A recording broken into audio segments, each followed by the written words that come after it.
கர்த்தருக்கு ஸ்தோத்திரம். இன்றைய நற்செய்தி. கர்த்தர் கட்டளையிடாத வீட்டில் நாம் செய்யக்கூடாது.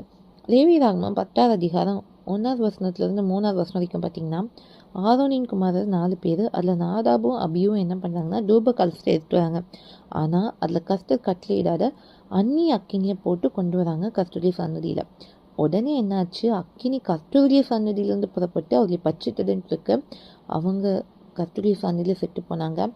அப்போ மோசே சொன்ன ஒரு வார்த்தை, ஆரோனை பார்த்து, என்னிடத்தில் சேருகிறவர்களால் நான் பரிசுத்தம் பண்ணப்பட்டு சகல ஜனங்களுக்கு முன்பாக நான் மகிமைப்படுவேன் என்று கர்த்தர் சொன்னது இதுதான் என்றுக்கு ஆரோன் பேசாதிருந்தார்.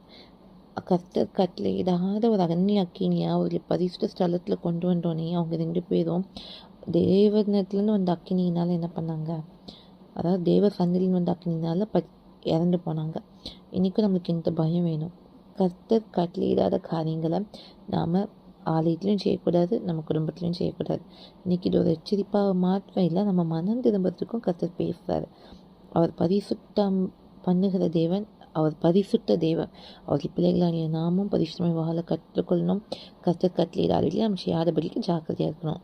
எங்கள் அன்பின் பரலோகப்பிதாவின் தன்மையான நாளுக்காக வேலை கண்டிப்பாக நீர் கட்டளையிடாத எந்த ஒரு காரியத்தையும் நாங்களே எங்கள் குடும்பத்தார் எங்கள் தேசத்தினங்கள் செய்யாதபடி காத்துக்கொள்ளுங்க. ஒரு இறக்கம் கடந்து வரட்டும். ஏசுநாதப்படாவே ஐ மீன் பரிசுத்தமுள்ள தேவன் நம்மளை பரிசுத்தப்படுத்துகிறவர். இதுவே இன்றைய நற்செய்தியின் முடிவாகட்டும்.